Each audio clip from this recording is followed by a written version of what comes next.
Hello viewers, welcome to Biology in a Nutshell. Today we are with another topic related to granuloma. So before seeing that, let's recall what we saw in our previous section. So previously we saw about what exactly is an granuloma and we saw its definition. And then we talked about the pathogenesis of a granuloma.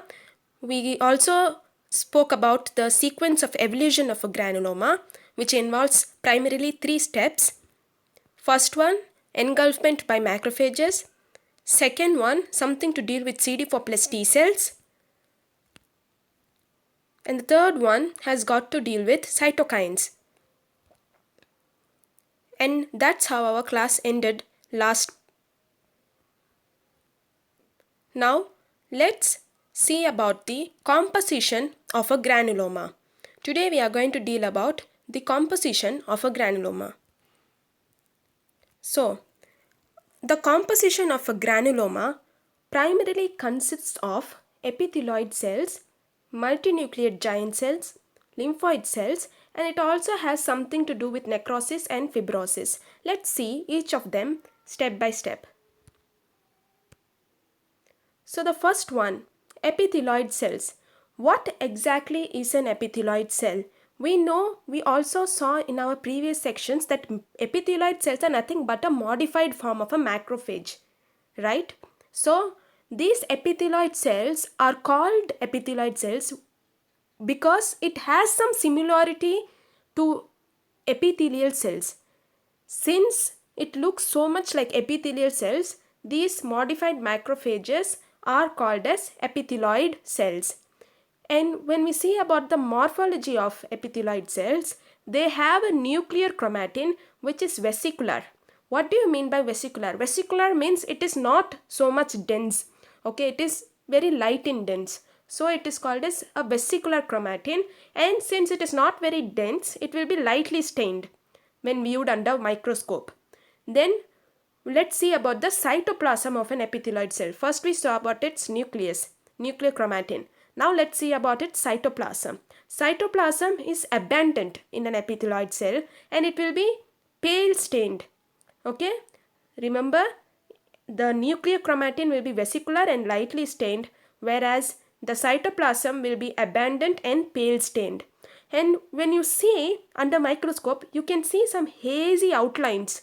Okay, when you see the cytoplasm, it will be having a hazy outline. Why do they say it has a hazy outline is because it represents something. What is it representing? It represents that the cell membrane was closely attached.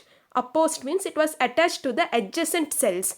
Okay, that means one epithelioid cell was attached to another epithelioid cell, and when we are viewing under microscope we see these hazy outlines as a result. Okay, and one more thing about epithelioid cells is that it is weakly phagocytic. It is not so phagocytic. Okay, it is very weakly phagocytic. And when you talk about the morphology of an epithelioid cell, it will be elongated. Okay, it will be elongated and it will be having a nucleus which is slipper shaped. Remember this, it's very important. It will be having a nucleus which is slipper shaped. So these are nothing but elongated cells, as you can see in this picture that I've given here. See, this is an epithelioid cell. Okay, so the epithelioid cell will be elongated. Can you see these elongated cells? These are nothing but epithelioid cell, and when you look under microscope, under an electron microscope, you can see that its nucleus will be slipper shaped.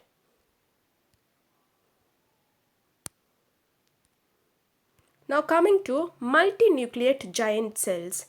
Okay, so how are these multinucleate giant cell forms? How it is formed? Let's see. Multinucleate giant cells are formed by the fusion, okay, fusion of epithelioid cells. It is an interesting factor. See, it's very interesting. Epithelioid cell, since it is not very phagocytic, will start fusing with each other, okay, and it will form a big multinucleated giant cell. And when you talk about the nucleus, since it's a fusion of more epithelioid cell, it will have so many nucleus, okay, around 20 to 20 or even more nucleus will be present. Okay, and when you talk about its nuclei arrangement, it can be arranged at the periphery like a horseshoe or even a ring shaped. Okay, like the nuclei will be arranged like a ring like this. Okay, or it can be clustered at the two poles like Langhans cells. Langhans giant cells are present in tuberculosis.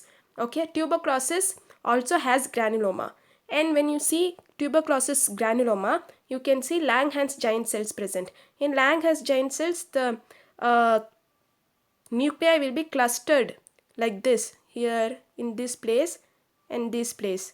Okay, at the two poles. And when you see about another arrangement, it will be centrally arranged. Okay, centrally arranged in foreign body giant cell. Let's see, now this is a foreign body giant cell, means the nuclei will be arranged at the center. Okay, so when you see multinuclear giant cell, they are also weakly phagocytic. As I said, epithelioid cells are weakly phagocytic, isn't it?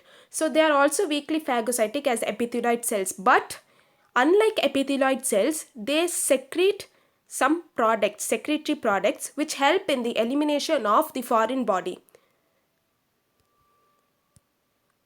Okay, so now let's see, this is the first type. I told no that nuclei can be arranged in the horseshoe like arrangement, or it can even be arranged like a ring. So this is the first kind of arrangement. Okay, now I also spoke about Langerhans giant cell arrangement. I told it will be arranged at the two poles like this. And I also spoke about the foreign body giant cell arrangement. I told it will be arranged at the center like this. So these are nothing but the images how it is arranged. Now let's talk about the lymphoid cells. Lymphoid cells, it is obvious lymphoid cells will be present in a granuloma. Why? Because it is a cell mediated immune reaction. So lymphocytes are integral part of granuloma. Sometimes in some cases you even find plasma cells. Why do you find plasma cells? It may be humoral. Sorry, there is a mistake. This is not numeral. It is humoral.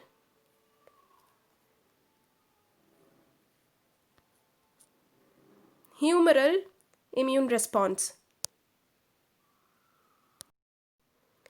Yeah, humoral.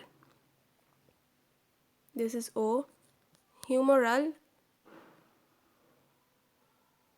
Okay, sometimes you can find plasma cells as a result of humoral immune response. So, necrosis and fibrosis. In a granuloma, you can find features of necrosis and fibrosis. Now, what kind of necrosis will be present?